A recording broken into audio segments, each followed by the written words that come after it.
यस्तो मेहनत र दुःखले बनाइएको छ कि आजको त यो गाइडहरू अम्मो अनि हामी चाहिँ यसो गरेर खानु यसरी नै भयो है गाइड साथीहरू। हेलो गाइस किन यो फ्रिजमै राख्नु पर्छ र फ्रिजमै राख्दै खानु भन्नु। Hello hello everyone, welcome to my YouTube channel होइन। अनि आज चाहिँ धेरै दिन बाद मैले भिडियो बनाउन लागेको छु। क्यामेरा चाहिँ माथि छ क्या यो कराईमा भएर, कराई पनि कालो छ होइन, यस्तरी हेर्नु भने। र आज चाहिँ हामीले देखा त बेन्दुलीको किम्ची ट्राई गर्न गइरहेको छौँ फर्स्ट टाइम होइन। अनि कस्तो हुन्छ हामी चाहिँ अननेक्स्ट रिभ्यू दिन्छौँ क्या, नट ढाँटिकन होइन। अनि यहाँनिर किम्ची रामेन हो यो, अनि यसमा किम्ची पनि एड गरेको छौँ र हामी यहाँनिर एक्स्ट्रा निकालेर पनि खान्छौँ होइन। भिडियोलाई स्किप नगरी अन्तिमसम्म हेरिदिनुहुन्छ होइन, पूर्ण आशाको साथमा होइन। अनि सुरु गरौँ।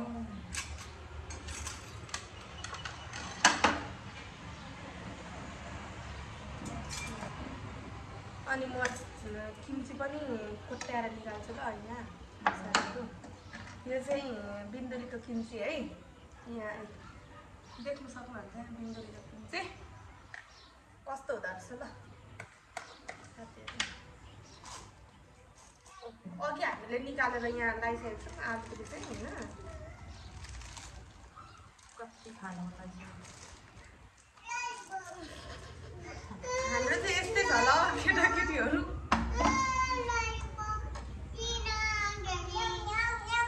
यसको लगभग चाहिँ अघि खाइसक्यो यहाँ देऊ त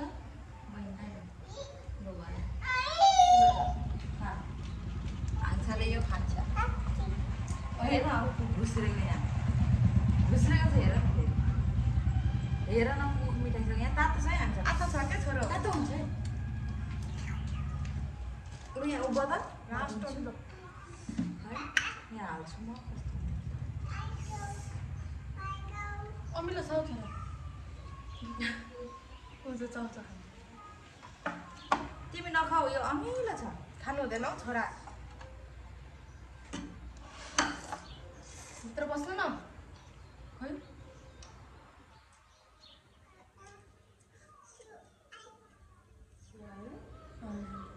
भित्र कस्तो हुँदो रहेछ त्यही त हामी सुपर डिस्टर्ब गाइस। म त अघि खाइसकेको छु नि झन् मलाई कस्तो वाउ हेर्नु न किम्चीको पिस चाहिँ यहाँ। ओ माइ गॉड किम्चीको पिस हेर्नुहोस् गाइस। आज त के हो किम्ची नै देखियो अरे नबिसक्ने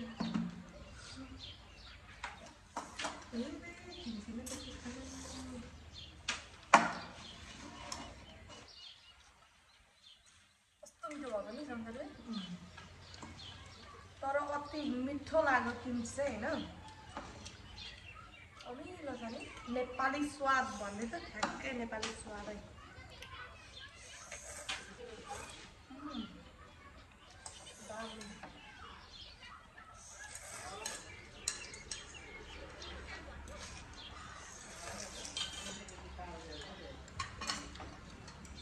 कस्तो अमिलो नि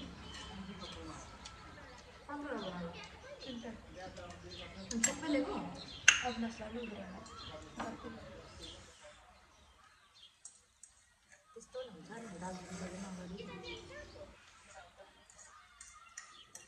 निकाल्नु चाहिँ गाह्रो पऱ्यो निकाल्नु चाहिँ साह्रो पऱ्यो।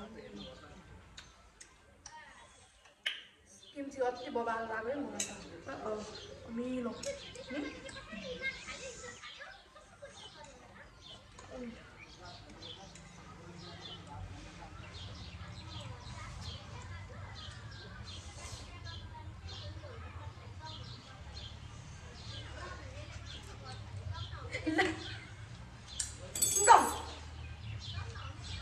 प्लेट ठुलो ल्याएपछि यस्तै हुन्छ साह्रै ठुलो प्लेट ल्याउँछु क्युट क्युट प्लेट ल्याएको ढङ्ग धेरै अर्छ नचिप्ले जान्छ।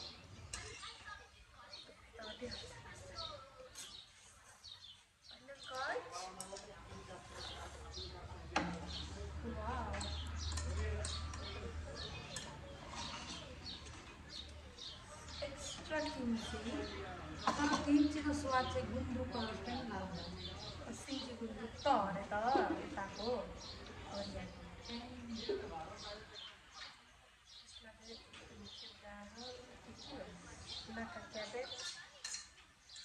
हामी साग पो खान्छौँ भने तर यस्तो उयो खान्छ बन्दकोपी जस्तो कोपीको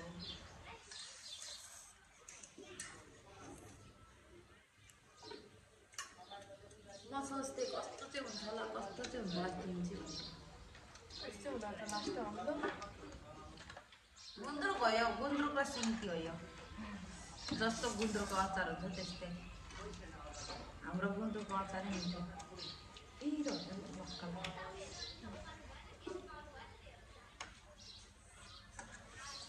अब यसो भन्छ मलाई पाउने कहिले छेउ खाउँछ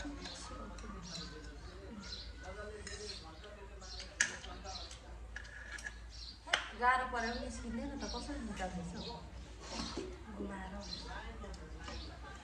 मलाई चाहिँ मिठो लाग्यो तेरो बेलै हो चुप लाग्छ साला ठिस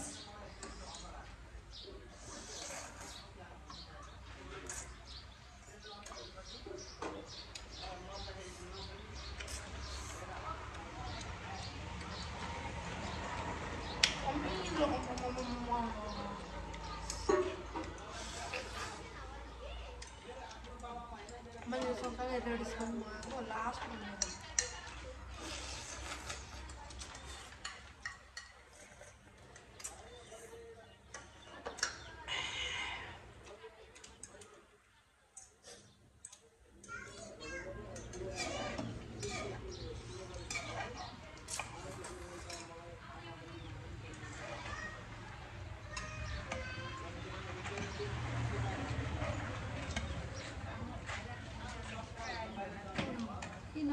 यहाँनिर नानी छ नि सानो यो भोलि यहाँ तर बुद्ध राष्ट्रमाताको घरमा कि पर कि त्यो 5 वर्ष मुनिको बच्चाका आमाहरूलाई बच्चाको स्वास्थ्य सम्बन्धी तालिम दिनुहुन्छ अरे कुकुरहरू आएर अनि बोलाइदिनु भन्नुभएको छ के खबर गर्दै हिँडेको दिउँसो भोलि 12:30 बजीतिर हुन्छ त्यहाँ आउनु नि ल त्यो पल्लो घरमै छ नि नानी छ त त्यो मान्छे पल्लो घरमा पनि छ यहाँ त भन्छु कि यहाँ चाहिँ त भनिदिनु नि ल बरु त्यहाँ मान्छे कोही देखिनँ मैले त ल म देख्यो भने भन्नुहुन्छ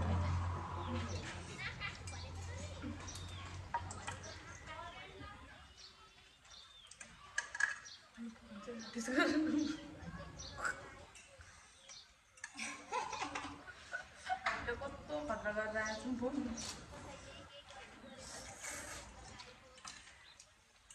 खाजा खानु बेलामा आएछु पहिलोचोटि देख्यो होला खाजा बेसो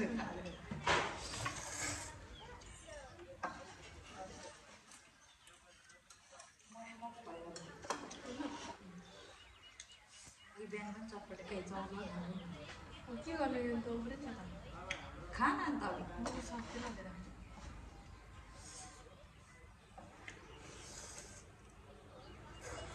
भात म त यो किम्ची त नि मासु भात ल्याएर खानु यही छोडिदिन्छु किन